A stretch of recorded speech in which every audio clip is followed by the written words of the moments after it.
Hello, so yeah, as you can see from the title, this will be a video response to one of the comments left by the subscriber named KirbySonicTeam. And I was kind of struggling with this video, like, I was planning to do this in a more serious, or not serious manner, more professional manner, in where I would edit the video a lot more, and I would do a lot more edited reply to him. I believe it's him. I'm pretty sure it's him. I'm sorry if I get your gender mixed. But I decided that I want to do it like this because just watching Avatar and going through the Avatar series and having these amazing comments has been a very personal experience for me. So instead of making something that I could promote myself in a good light, I wanted this to be a more of my personal message to, well, you. I'm referring to you, KirbySonicTeam. I don't know. I'm just gonna call you KST for short, but I'm not. But yeah. So um, I'm just very flustered. I'm having a lot of emotions going through me right now. So first off, I'm gonna just by the way, I don't think this video will be entertaining to majority of the viewers who are who I am not replying to, but just so you know, I might eventually reply to more people's comments and give them just their own general appreciation video. And I might just make a general appreciation video for every subscriber. But for now, I'm just gonna reply to you, and I'm gonna give you this. I'm just going to talk to you in the second person, just because this will be. I'm just trying to address you directly. I want to be sort of personal with you now. So, first off, I am very grateful for your comments. They have been amazing to read, and even though we come from very different backgrounds and we are, by every regard, different people, and we share some similarities, of course, naturally, and some philosophies as well. I feel like the distinct differences between our characters are something that resounds so well that our conversations in the comment section has been very enjoyable for me, and I'm just very grateful that I have been able to have that experience, as that is something that I could not have in real life, for better or for worse. But I feel like that is something. I have no capability to actually travel to America, even though I would wish to visit there, though I might in the future. And I would really personally, I would very much like to meet you, since I feel like there's something we could actually just, there are things we could discuss, and I'll just talk about that later. And now I'll be actually just, I wanted to like paste a huge comment here, but while I was trying to do that, I realized how large the comment actually was, and I was just deciding that I'll do it in this manner. So I'll read off you the sentence that I will be answering to. So just in general, I am very grateful to you. You have very, you have affected me personally quite a bit, and in just in positive ways, and I am very happy about that, and I'm certain I have affected you in some ways, and I am glad that this is an experience that we have shared. Oh God, this will sound so corny, but yeah. So I'll just now go through the comments. There will be a lot of talking. I have no idea how long this will be, and oh my God, it's over 3 a.m. Whatever. So, as the question of the day in the video was that how should I actually do the comics, and you answered, I feel that it would be best to just simply review the comics and leave links below for people who haven't read them to find a free way to get a hold of them. This way we get right to your thoughts. I will warn you, I don't consider the comics canon in my opinion. They are not bad in any way, it's just that they are written by a guy who not only didn't work on the show, but also has his own opinions of characters' relationships and arcs should go, being a fan of the show himself. Thus, some of his stories feel a little out of universe or mess with previously established relationships and story arcs. Okay, so this will be mostly just me answering how I will be, how I want to do the comics, and I have actually decided on how I want to do those. I plan on making two sorts of videos on them, and one will be the dubbing. I will dub the comics as best of my ability, and I don't think that'll be anything magnificent, but it'll be a fun project to work on, as I really do enjoy voice acting. At least I believe my voice holds a lot of capability for many various inflections, and I wish to explore that avenue further. I might even actually consider making a career out of that in the future. And the other type of video I will be doing is basically I will just read the comic and talk about maybe the chapter or the story arc or something. It'll be just a comic review. I have not read that many comics. I have read a lot of manga, however you wanna pronounce that. So there'll be the general video that everybody will be expecting will be just a comic review.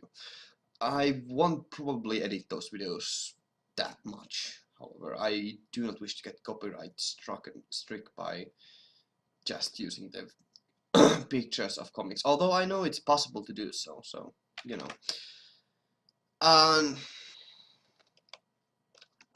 Then, continuing on with the comment.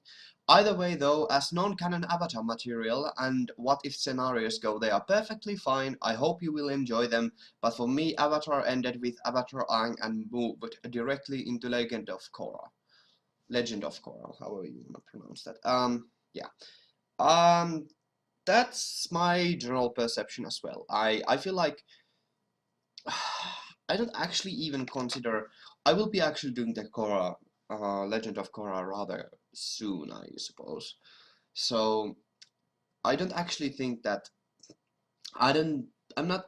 I will try to be as neutral and as unbiased as I can be towards Korra, even though it is definitely built upon the foundations that Avatar had, or the Avatar: The Last Airbender or Aang has left out. I feel that as it's an independent show, not directly related, or rather not a direct sequel in a way to the original show, I feel like I have to give its own merit. I have to judge it by its own merits and not compare it that much to Avatar. I will of course compare it, but that won't be the deciding factor on it. So yeah, I'm certainly not even. I hardly will consider Korra to be even canon for Avatar, though I believe it is considered canon, so not that it actually matters.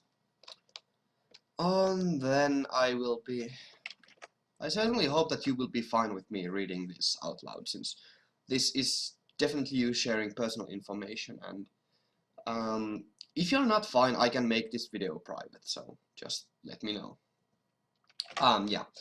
Oh boy, what a finale. I remember watching this in a hotel on a vacation with my family. My mom and I were the only ones to stay awake, and we watched the whole thing together as mother and son, both desperately waiting between commercial breaks and wondering what would happen next. Overall, these episodes are all great and even amazing in their own right. As individual episodes, the first two are B+, while the last two are A+.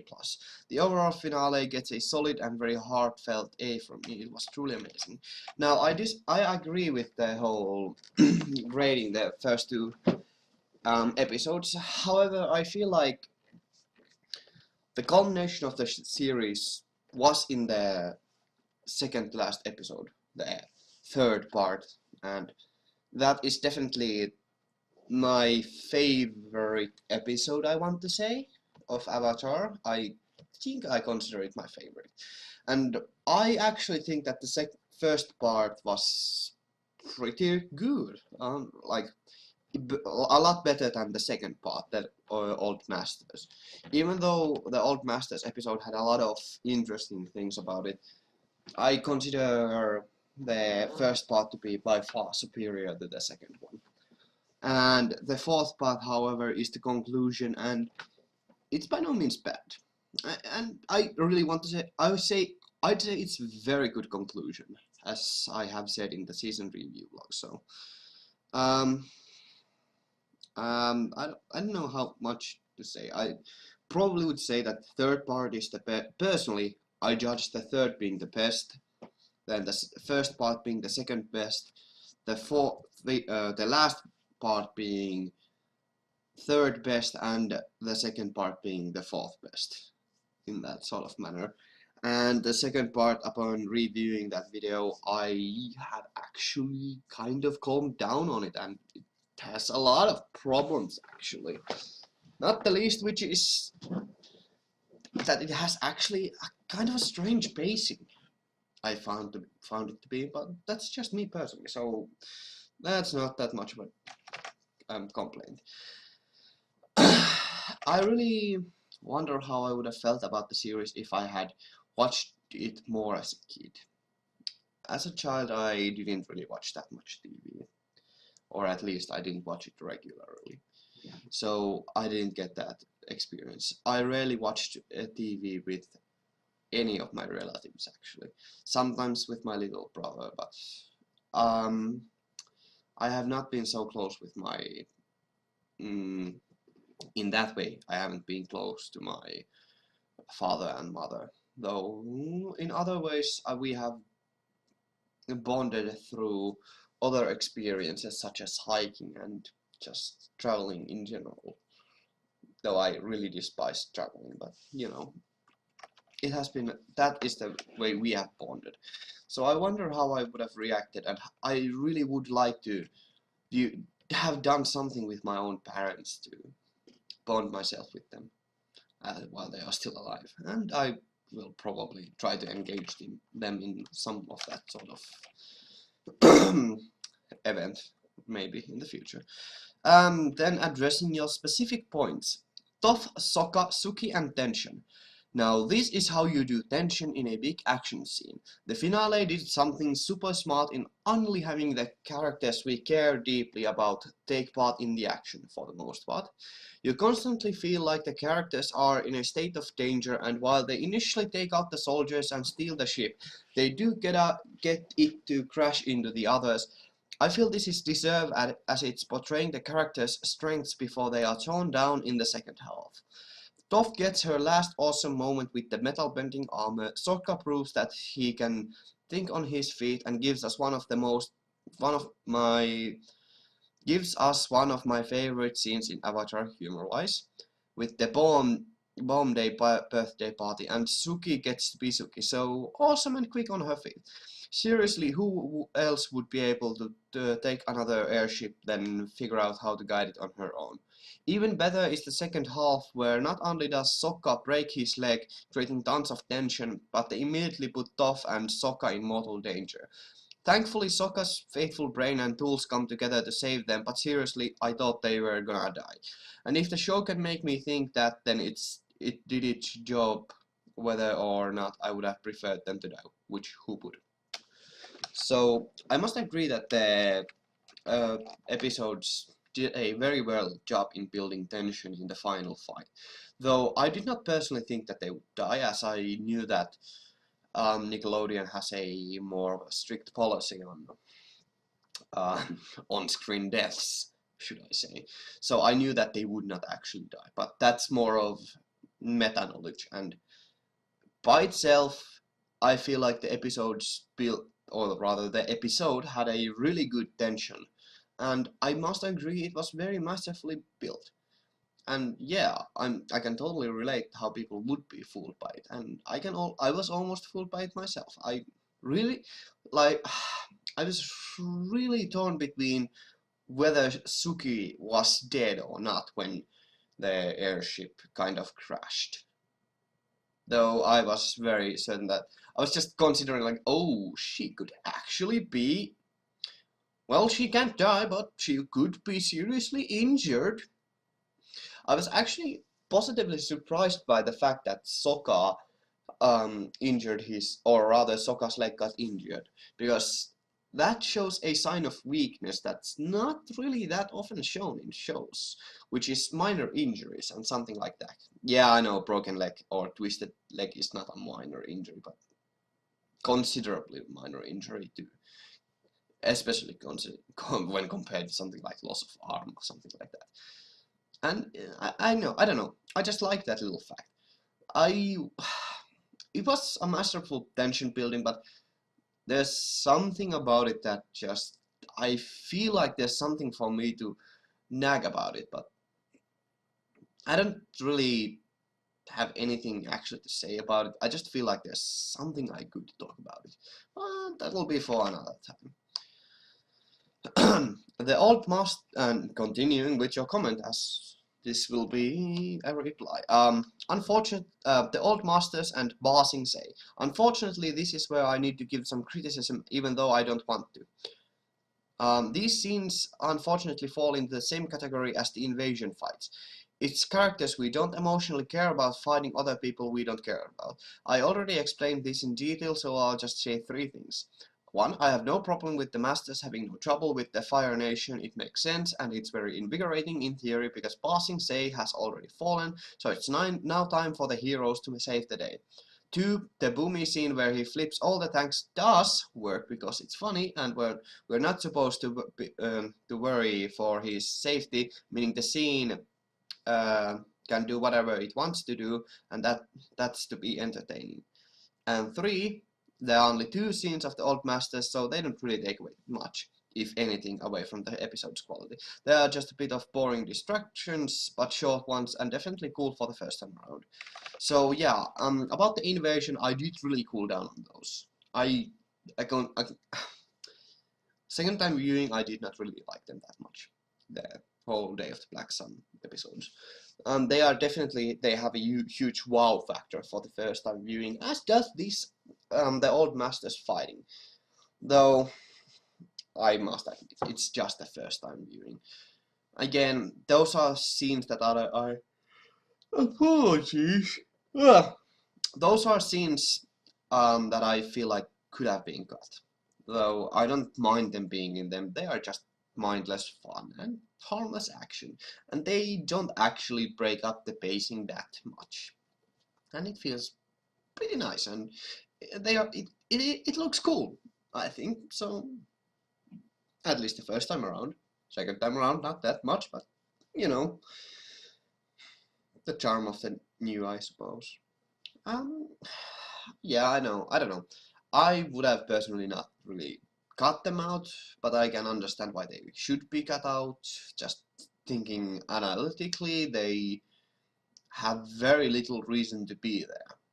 They have some, but very little.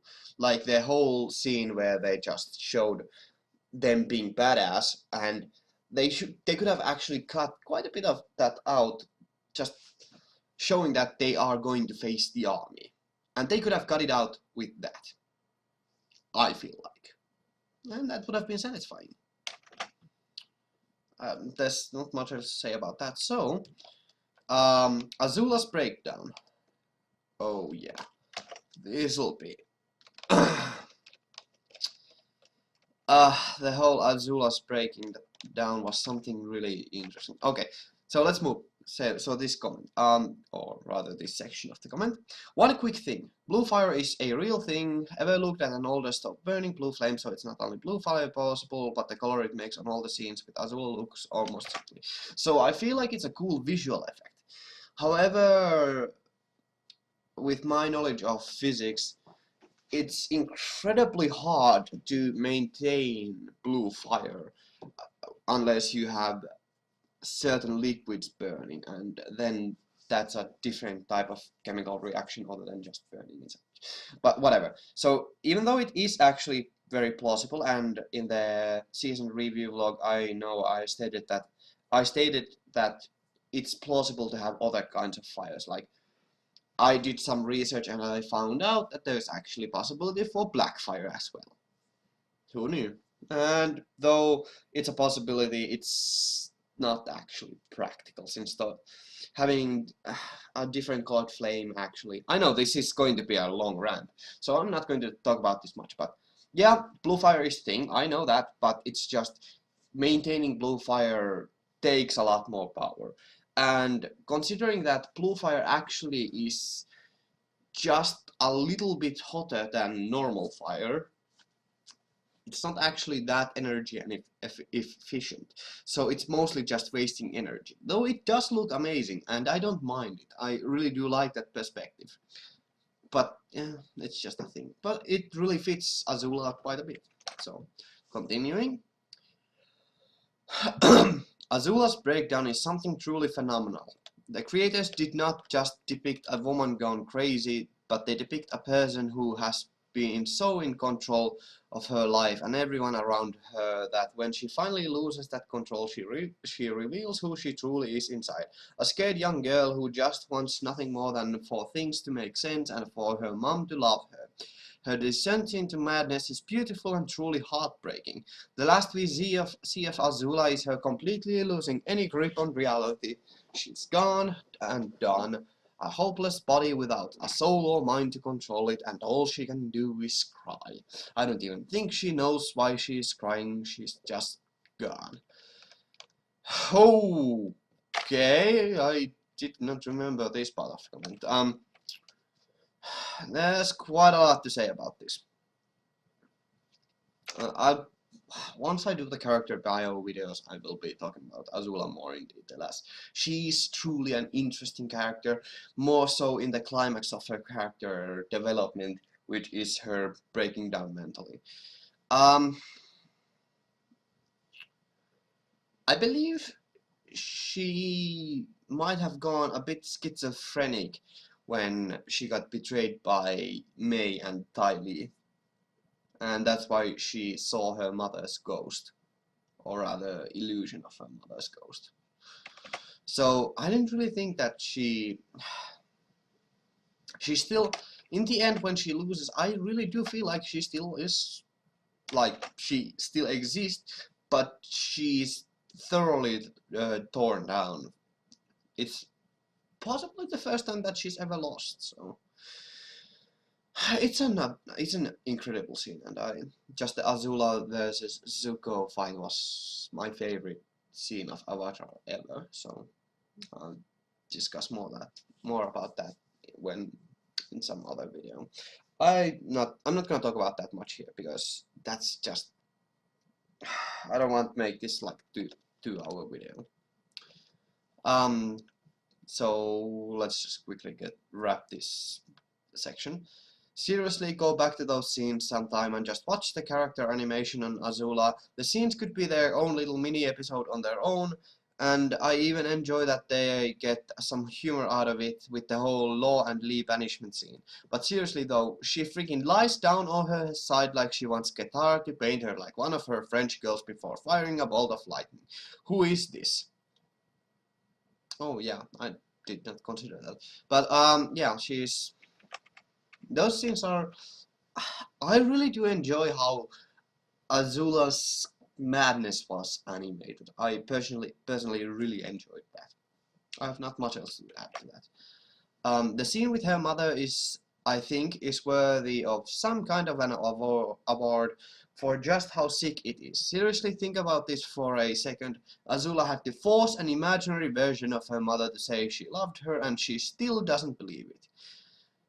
Even, I don't want to address this point.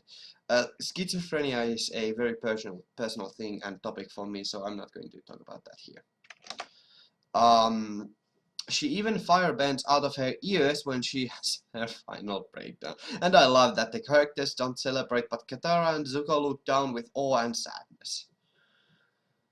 Go back to the first time we see her and compare it to this Azula, and it is one of the most amazing representations of Fall from Grace ever.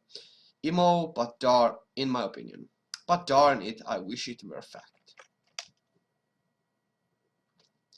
Yeah, I mean, I don't have much to say. Azula's fall was one of the most beautiful fight scenes I have ever seen. If not the most beautiful. At least very high up there. In the top 5 certainly. Possibly in top 3. And possibly in the best one. Maybe. I have so much to talk about that, but I'm not gonna consider it here because that will be its own video. Azula versus oh gosh, it's going to continue. Oh, I don't want to talk about this too much. Not that I don't like this, but I want to save these thoughts for the video I'll be making about just Azula. So yeah, Azula versus Zuko. A really interesting choice to have the music overtake the loudness of the fight. And I love that the creators realized that the big action and loud scenes should be with Ozai and Aang. Ozai? I don't know how to pronounce his name actually. Ozai and Aang, which makes a lot of sense. Honestly, the scene speaks for itself, so I can only bring one awesome thing specifically to talk about. That's that Zuko doesn't move from his spot the whole fight, which you can go on and on with what that implies and symbolizes in his journey through the series. And the second part is that he defeats Azula with his breakdancing kick, an attack he's used a few times in the show that is distinctly his. Yeah. I have already talked about the fight scene. It's beautiful. It's truly art. It's very beautiful. And yeah, it has a lot of symbolism. I could go on for a long while I actually talked about that in the season review vlog, what it means when they silenced out the effects of the battle and emphasized the background music, as that reinforces more the feeling that the battle has rather than the action, and it makes us think about it in a more symbolic way, that it is not only just the outcome of the battle that matters to us, but it's more the outcome of the characters that matters to us, and how this will change their relationship and their relations with the world. There's a lot to go on about that fight, but it's just a very beautiful fight. I really want to go and dissect that fight in its own, since gosh darn, I really enjoy it. Now I'll address a complaint I hear about this fight. Zuko doesn't beat Azula, Katara does. My response, did he really need to, though? Which is more powerful, Zuko just killing his sister with lightning redirection, or risking his life for someone who hated him and whom he mistreated by lightning redirection? In my eyes, Zuko already won when he knocked Azula to the ground, and if Azula had fired lightning at him, she would have lost and have been killed. Instead, what we got was what really mattered to Zuko in that moment, and that was protecting Katara. Zuko didn't care about the honor of an Agni Kai battle, he just wanted to save his friend. Yeah, again, I don't want to talk about this too much. I know it might be a little disappointing that I don't want to talk about this, but I feel like there's a lot to talk about that, and I'll save that for another video. Katara versus Azula. Again, a freaking awesome fight. The blue fire and water mix perfectly together. I actually disagree. I feel like red fire and blue fire mix together better, but that's just me personally. Water mix perfectly together, and I love the way Katara beats Azula in such a smart Katara-like way. For some reason, the scene always tricks me into thinking Katara is going to make some ultimate sacrifice and freeze both herself and Azula forever, but then again, that makes literally no sense, so silly me. I love the absolute hatred in Azula's voice when she says, "Peasant! Your fall is puny, peasants!" and how Katara just destroys her seconds later. A great fight. I actually like it more than Zuko's potion, but it's simply for silly reasons like how Azula uses more lightning and that lightning looks absolutely amazing. You really feel every blast, and the sound design overall on this episode is perfect. I don't have anything to add.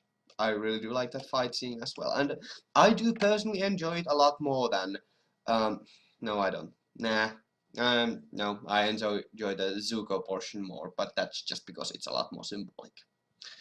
Though I do like the way how Katara beat her, because it's really cool and ingenious in my opinion. And then Ozai versus Aang, the ultimate battle of good and evil.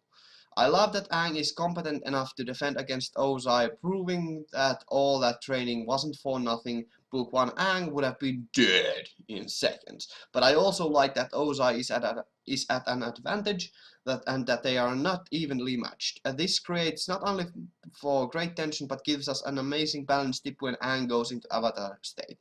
Ultimately, the fight speaks for itself. It's so energetic, tense, and gorgeous to behold. Ozai's line when he's crushing Aang in the ball of rock is an amazing line that I pretty much memorized the first time I watched it because it stuck with me so much. Ozai basically just dehumanized the entire Air Nation as not deserving to exist, and then proceeds to tell a little kid he's about to die. It's so devoid of any humanity and shows just the progression of the Fire Lord's minds from good intentions to insane ideals of a world that should bow to them. Ozai is one-dimensional, but why do I feel so bad and scared for him when he's about to be killed by the Avatar State Aang? The show makes you completely sympathize with the most truly evil character simply by portraying the most brutal way he could die and his reaction to it. They accomplished this twice with Ozai, once before when he is about to be killed with lightning. So that's a lot to say about this, but I do feel like that in the final battle, Ozai was no longer a character, and more so he was the representative of the evil of, well, greed. He was the representation of greed of mankind, and in that way, there's a lot of Christ symbolism in Avatar, by the way. I haven't talked about that because I certainly hope that it's... I just feel like it would be in poor taste towards you specifically. So I haven't actually talked about that much about it, but I don't know your feelings about Christ symmetry and what do you feel about it being used in some how you feel about it being used in art specifically. So I haven't actually talked about it, but it exists. So yeah, if you want to really extrapolate, the fight is basically between Satan and God, but that's a really huge jump. So don't think about it like that. That's just if you want to really go over the edge with it. But yeah, the fight is actually really cool and it's an entertaining fight, and it's by far, in my opinion, one of the most entertaining fights in a way that it has tension, and even though it has tension, it's a very well built and choreographed fight, and it's by no means one-sided, so I really do enjoy that fight. And I feel like it did so many things right that there's very little to complain about it, and I talked about it in the season review log, but there's not actually, I don't have that many problems about the ending conclusion of the fight. So, and you, if I remember correctly, you're gonna talk about them in the comments. So, Aang's agency and moral dilemma. Aang's moral dilemma of wanting to kill the Fire Lord is a truly great one. It's good that the show tackles how this goes against everything he stands for and believes in, and faces him with the option to betray himself for the world. So which should he choose? Become someone he is not for the good of the world, or say no to everyone who says there's one way and stick by his own path? Both are legitimately good, solid, and difficult options. Aang ultimately chooses to stick to his morals, and this is a fantastic message to send to children. Think about it. Everyone in the show keeps telling Aang, kill the Fire Lord, kill, kill, kill, kill, kill. But is that really what the world needs? If the Avatar is going to promote a new world order of peace and balance, then how does murdering the previous ruler make him any better or represent his cause? One can argue how he gets the ability to stick out his morals as being a deus ex machina, but I'll get that in a moment. Stick to his morals as being a deus, whatever. That's actually something I kind of want to talk about. Like, uh, I'm kind of a huge supporter of the whole idea of pacifism, and I don't mean just like, you know, hipster hippie way, like, yeah, peace and forgiveness, man. But I actually feel like it's a politically and militarily, or it's a valid option in the cause of war for the whole nation to turn actively anti-militaristic, at the same time absolutely pacifistic. And yeah, there's a lot to say about this, so I hope I can translate this correctly, since um, I'm gonna give that much background info. There's this there was during the civil, or not the Civil War, but the Cold War, Second World War. God, I can't remember the time. I'm so bad with history, sorry. Um, there existed the man Arnd Pekurinen, and there were quite a few sayings that I actually learned from him that have actually now stick to me, and those are something that I have actually really considered for the past few months, and I really do sympathize with those. And the words are that when when people come to fight or invade your country, and you fight against them in the belief that they are going to rape your country, destroy it, and just completely destroy your country, you fight with the assumption that they are willing and they want to do so.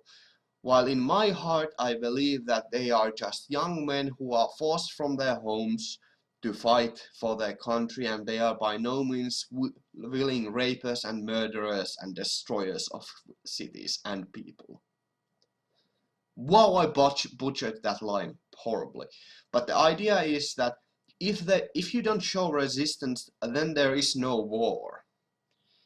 And though, or actually, if you do not fight back, there is no war. And that's a sentiment I actually do very much now not only appreciate, but that's the ideal I wish to hold on personally.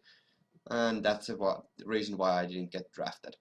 Um, as well as the saying that I have now preached on several occasions actually. And that is the saying that if we punish murderers by murdering the murderer, we do not lessen the murdering in general, but rather we double it. It sounds better in my native language. Should I actually? I won't I won't say it since you can't actually understand it. But that's a interesting sentiment, and in that way, I really have difficulty justifying the death penalty. Though I'm not gonna go with that here. It's a lot different topic for me. Continuing forward, so apologies. First, I want to say that Avatar State Aang is amazing because it's not only visually perfect in every way, but it also turns Aang into everything he was afraid of becoming. A vengeful and wrathful Avatar, remember his Avatar State nightmares. While these scenes are some of the most empowering scenes I will ever witness in the show, they are not by Aang's choice. By Aang's attitude and what he says, you can see that he is not in control. Seriously, listen to what he says to Ozai before he attempts to kill him, and tell me if that sounds anything like what Aang would say. This is even more defined by having all the avatars' voices speak. Sure, they always did that when Aang spoke, but this time it truly feels like the past avatars are taking matters into their own hands. So yeah, when Aang entered the avatar state, I really do feel like, yeah, there's a lot of poetic justice in the final scenes, and I really do like them, and there's a lot to talk about them. So I just like the symbolism in them. So I won't talk about it too much here, but I just like how it's not so simple, should we say. Even though the show handles the conclusion kind of simply, it's by no means simple, and it's something that could be analyzed for centuries to come, in my opinion. Or rather, no, centuries might be a little stretching it, but for a long time to come, I suppose it could be something that could be conversed about, and it can be used as a good example. And the fact that he became what he didn't want to become, or what he was afraid of becoming, is as well, that's a very good example of the poetic justice I am referring to.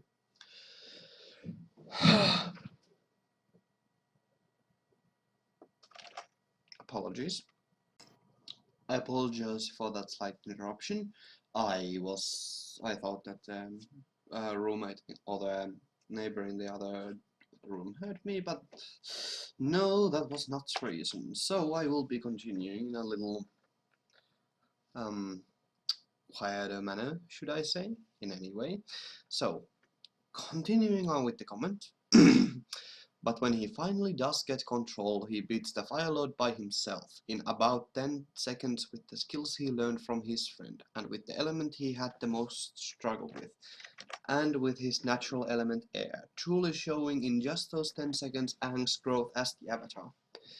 But not only that, it's Aang whose soul must battle against Ozai's, and it's Aang's pure heart and moral groundless that makes his soul uncorruptible and unbendable. At this point, Aang just has to take the Fire Lord to jail, and think how that looks to the world. The Fire Lord was defeated and captured alive by Avatar Aang, and the Fire Lord's son has taken the throne and promises a new era of peace and love.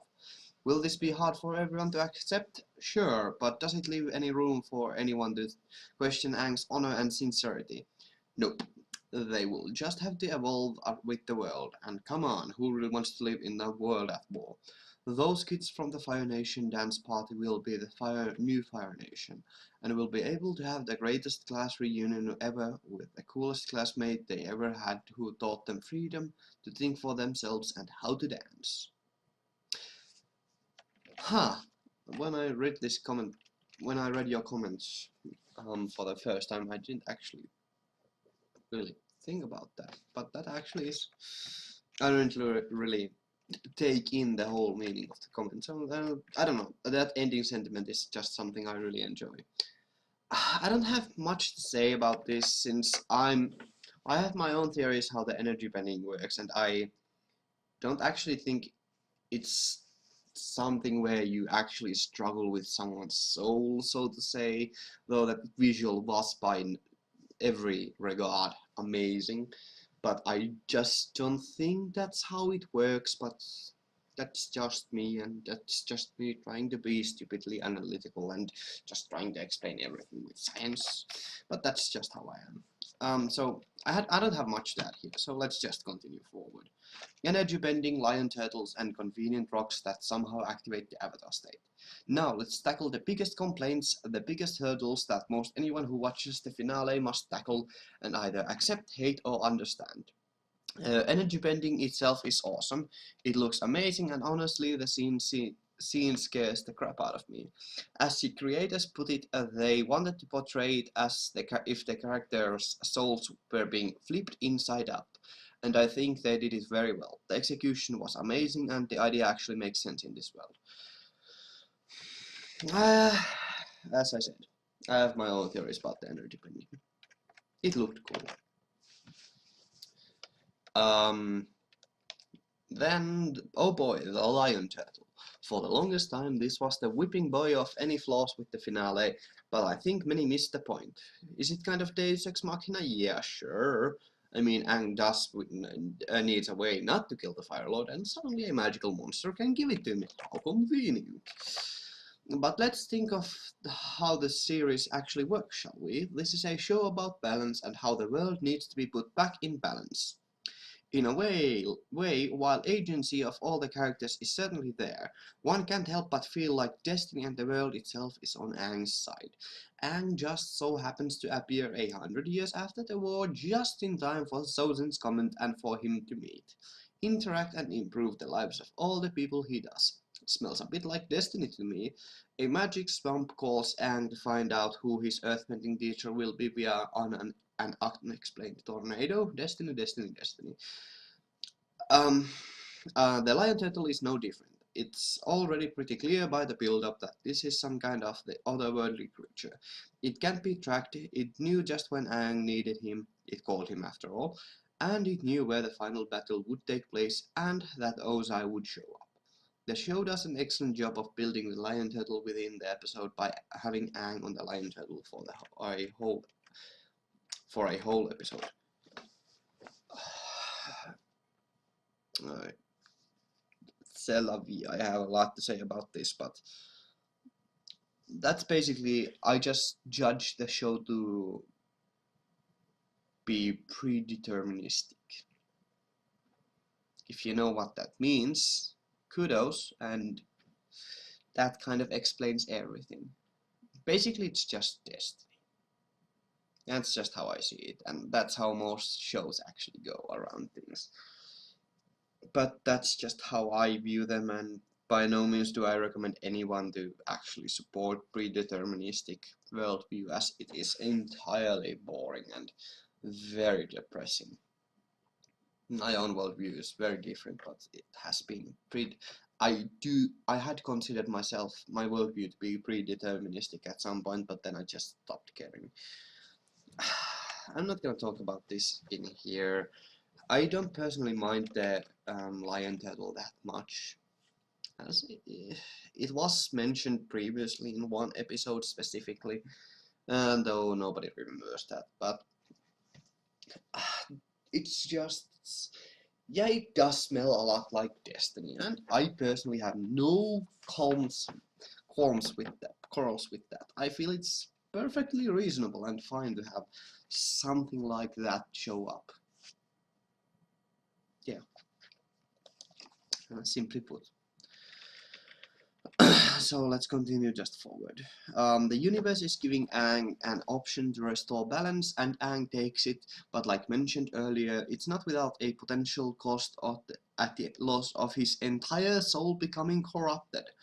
Besides, before this, Aang was determined to follow what everyone else said to, and even during the fight, Aang has a moment where it looks like he will kill Ozai, but stops himself. So I think the lion turtle is fine, understanding the whole destiny side or not. Is it still really convenient? Yeah, but I've come to just accept it for what it is. If one doesn't like it, that's fine. But I think what Aang does with the gift is more important than how he got it. I just agree completely with the ending statement. I perfectly accept it, and I really don't mind it at all. I understand it might be a bit lazy, and you could have cut some episodes to maybe give a build up to that. Yeah, maybe it could have been done better, but the way it was presented, I feel like it's handled so well that I don't mind it that much how it was handled. But that's just me, and I'm glad that you share pretty much the same view about it. So yeah, that's just how I see it. I mean, again, Deus Ex Machina is something that can be used in shows, unfortunately frequently, but it can be used in shows in a way that, even though it's blatant, doesn't bother that much. And just using it like this may be a bit too overt, but honestly, it would have required few episodes build up, and well, they were kind of running out of time, I suppose. Even though they had a lot of time to build up, but you know what I mean. If they had more time, they could have done something better, definitely. But that's just with every art. If you have more time, you can definitely do something better. Almost always, except with masterpieces, but I suppose that's a different topic. Yeah. Continuing on, and last but not least, that dumb freaking rock. What even was that? That is one of the dumbest strikes of luck any character in the series has ever had, but somehow even it doesn't bother me. For one, I always forget this line when watching the show, but Katara does say that there is a pluggage of spiritual energy in that hole in his back in the awakening, and if a rock slam to the back isn't enough to unblock it, then I don't know what would. For example, lightning would be, but that's just my point. But let's forget that for a moment and refocus on the narrative structure. Once again, we must remember that even if this gives Aang the upper hand and is by dumb luck, what it really did was not give Aang a boost of energy, but give all the avatars an access point to possess Aang's body and bring their own version of justice to their Fire Lord. Really, it's a lose for Aang because I'm sure the whole time this is happening he is scared of himself and wanting it to stop like he has always been. Because really, what reason would Aang have had to use the Avatar state so violently and with such anger? Sure, we are angry because the Fire Lord is hurting our favorite character, but why would Aang be so violent like he is in the fight? Because it's not Aang. So even though the rock is still dumb and stupid plot device Deus Ex Machina feels stupidity, it works because it's a negative for Aang, and because if it didn't happen, we wouldn't have gotten one of the coolest fights in Avatar.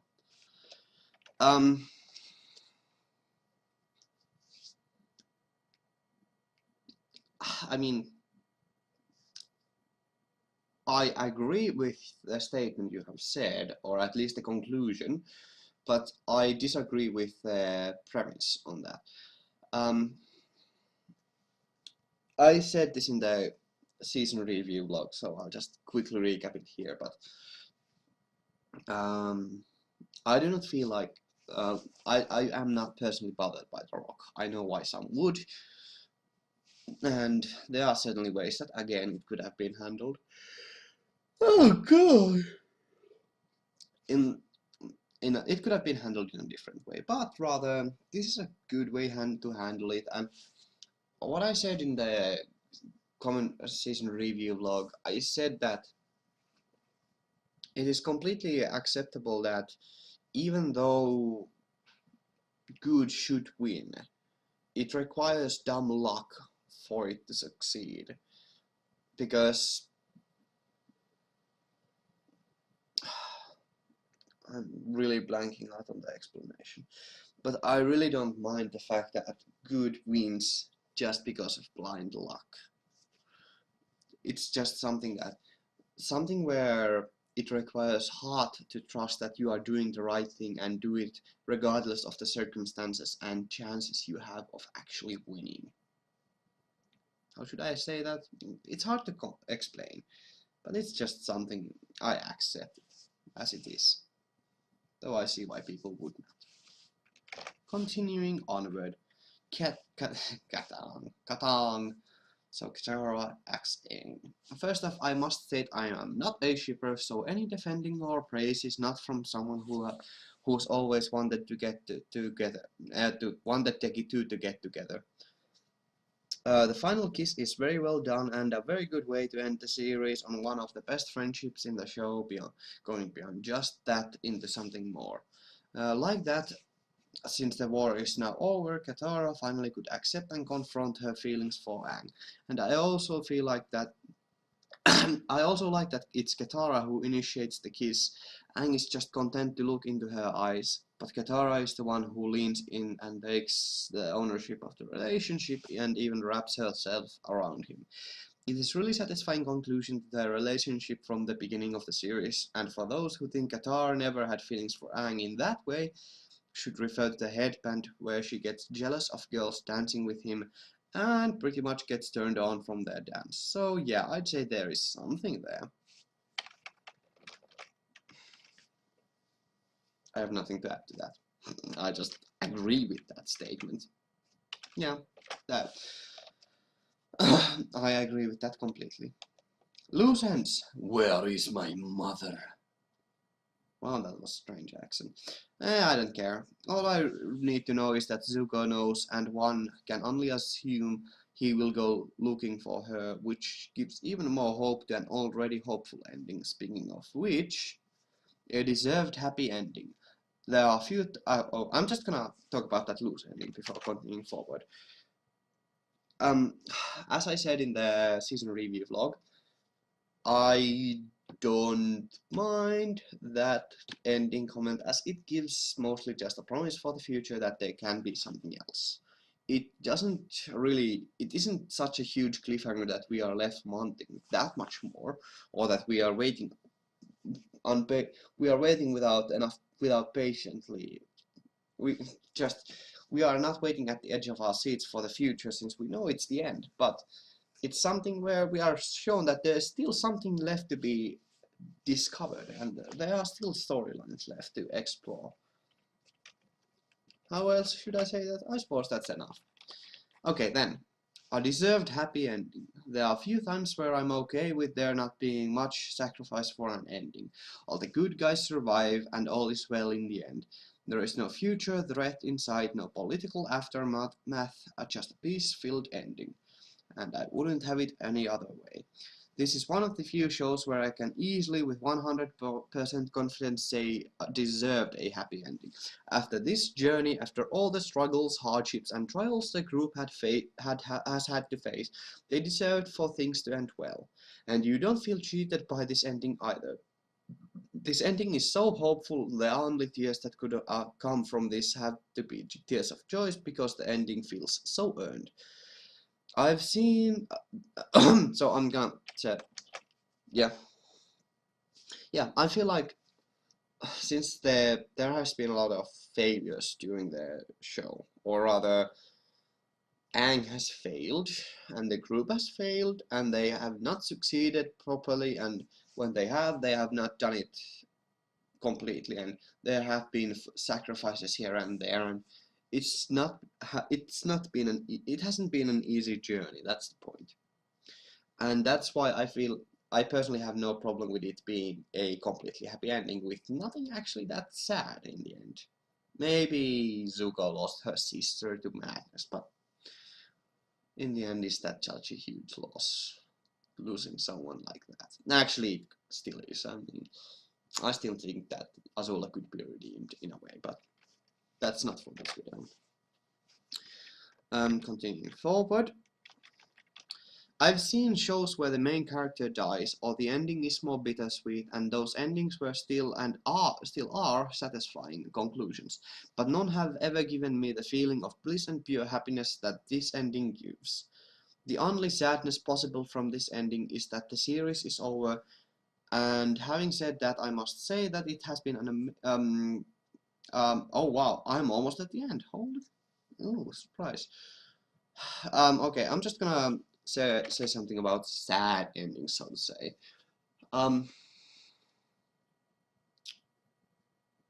Though, what should I actually say?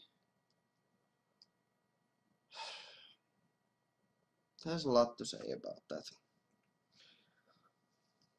Oh hey, I just realized that could be actually a vlog topic. That's kind of neat, I suppose.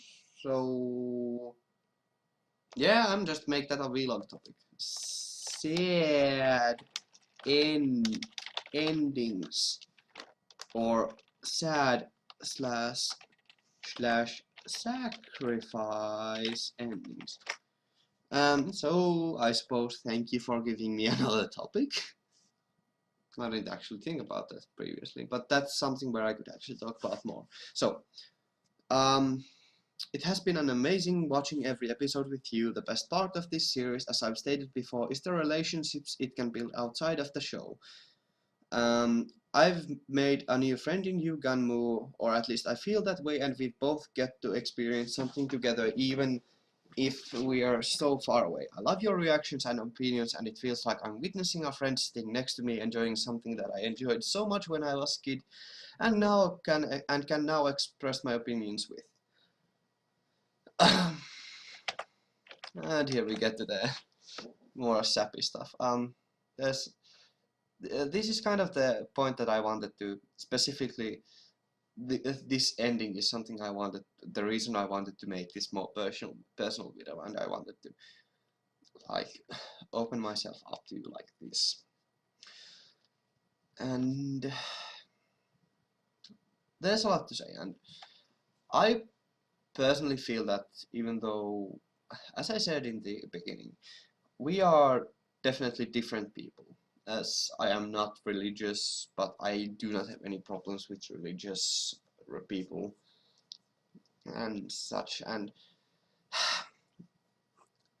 well, I'll just talk about the meat of the issue here, or not the issue. It's not a problem per se, but the feeling that we are friends. I don't want to say that it is incorrect. From what from the conversations we've had in the comments and how we've conversed, I feel like in real life, if we met, I am quite certain we could start a casual conversation in a friendly manner, which could actually be a very interesting which probably would actually be an interesting conversation, and it would be a very friendly one. It's though I feel that that could be called, I just judging from that possibility alone, I could say that this could be called friendship. Though I must emphasize this, that it's kind of hard to call it friendship for certain, considering that I am the persona I think, although I do not really fake anything on this camera, though I do exaggerate my feelings. Well, not exaggerate, more I show my feelings. Usually I'm a lot more stoic and stout and taciturn, and I rather wouldn't show my feelings that much, but if I do that, the videos would not be entertaining. So I am not certain I would be enjoyable I would not be an enjoyable conversation partner for majority of people, as my personality is actually quite unbearable for majority of people, for I am very pedantic and very strange, should we say, in a way. So I don't know, it's kind of hard to say how well we'd get along, but I'm certain we would get along in real life if we met. For I do not believe you are I don't believe there would be any problems talking with. We would have any problems conversing casually, and I'm certain that we would get along just fine enough. And I guess you could call that friendship. I don't know what I'm going on about. The point is, what I'm trying to say, it's hard to call a YouTuber your friend, as the videos don't show the full spectrum of their personality. And by that extension, I'm just completely referring to myself. So, even though I am very honest and I don't lie in my videos, and the reason that I do them as first react or like first impressions and blind commentaries is because I want to give you my honest opinions at the for the first time. So that's the reason I want to be the most honest I can. But still, you do not get to experience my other qualities, should we say. So I am not certain how good friends we could be, but I'm certain we would be friends. Let's just say it like that. And I hope that is I by no means don't want to insult you, and I am just I don't know, it's just kind of, I don't know, I feel strange. And though I am a bit of a strange man, so I suppose that's fine. But that's just how I feel. I don't know. It's an interesting thing to talk about. I'll just continue on to the rest of the comment. There's so much to say. Yeah, whatever. So thank you, Gunmu, for this amazing commentary series. I've seen other commentaries of the show, and yours has been my favorite. You are analytical, critical, but also are having a ball the whole way through and are completely genuine in your reactions and feelings.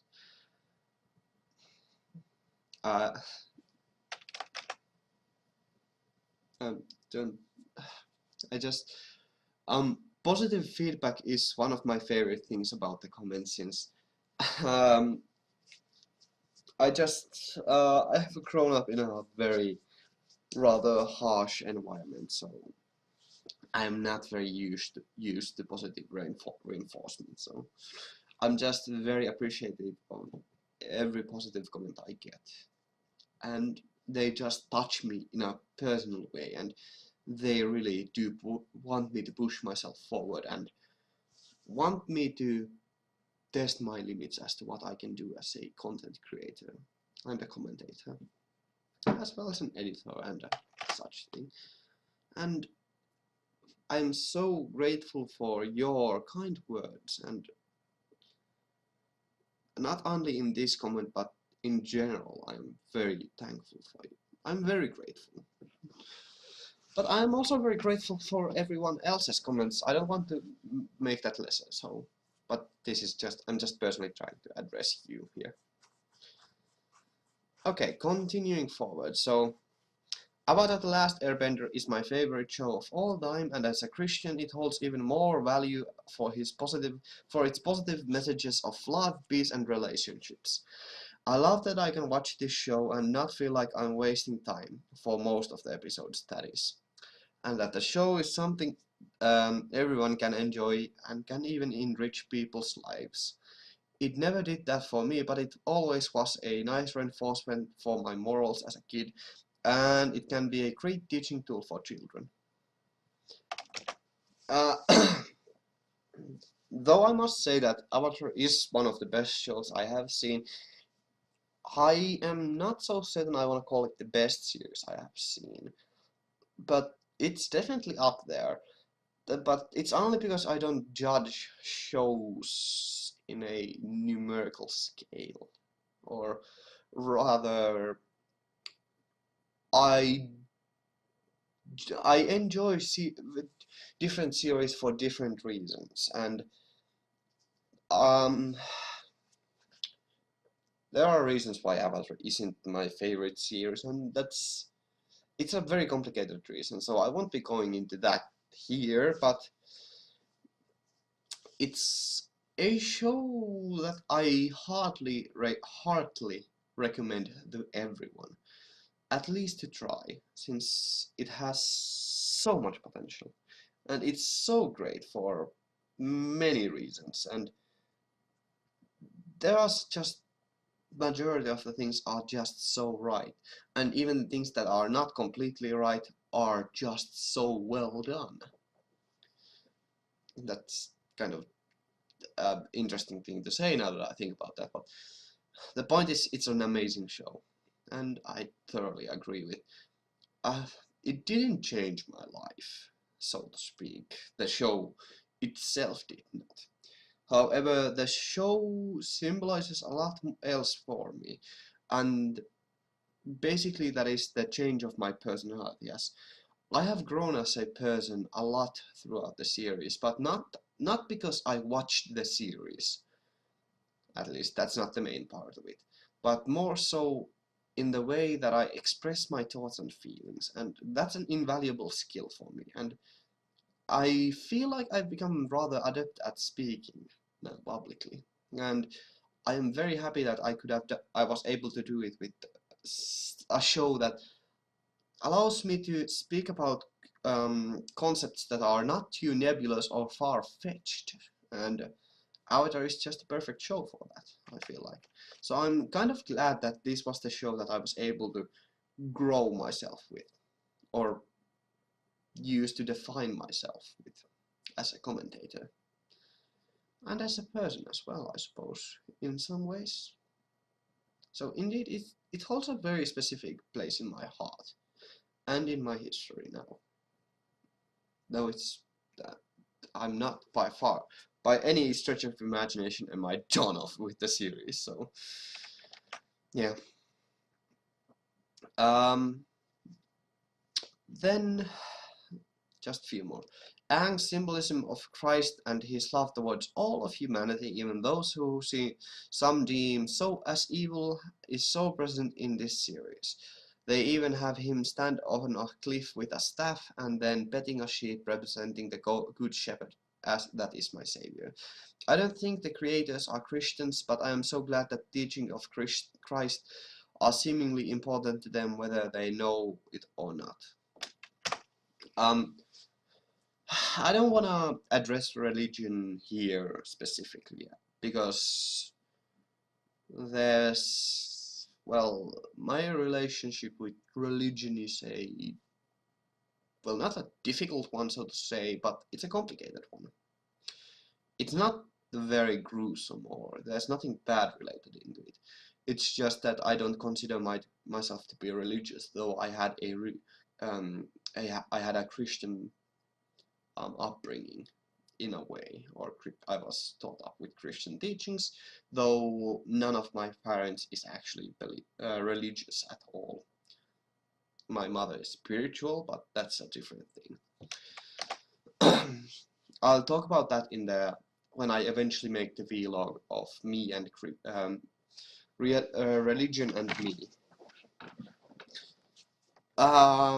So the end of the comment. Zuko's redemption story and how complicated he is one of the best recreations of what being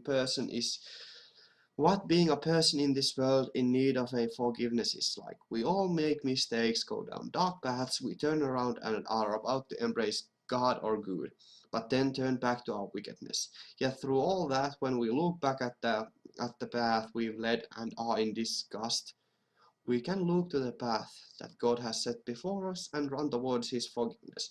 Like Iroh, God is never angry with us, but sad that we've lost our way. Don't lose your way. Sorry, bad meme. Thankfully, just like Iroh, His love is ever flowing and His grace eternal. The first line ever spoken in the okay. I'll just address this here and actually I don't have that much to address here. I think that was actually pretty well said. I just very much like how you said that. I have nothing else to say about that. The first line ever spoken in the series, outside of the opening, is "It's not getting away from me this time." And the last line in the series is, "Well, I think you all look perfect." Taking the first and last word ever spoken in the series, it gives the message, "It's perfect." And while that might not technically be true, looking back at it, it sure does feel like it. Please, please reply. I hope this has been an adequate reply. That's a beautiful message to give, and I really do like the series in that sort of way. So yeah, I could talk about. I just could ramble here for a long time, but I hope this has been an adequate answer to you. I mean, I certainly invite you to comment, as I have stated. I read every single comment I receive and I reply as best of my ability. So I certainly look forward to our conversation in the comments. I don't have anything interesting to say here, so I just hope that this was I hope this was satisfying to you, and I thank you for being with me, and it has been great. So I hope you'll stick with me in the future and see what my endeavors bring me to. So, without further ado, I am very grateful to you. So, I'll see you later. Have a great day. Bye.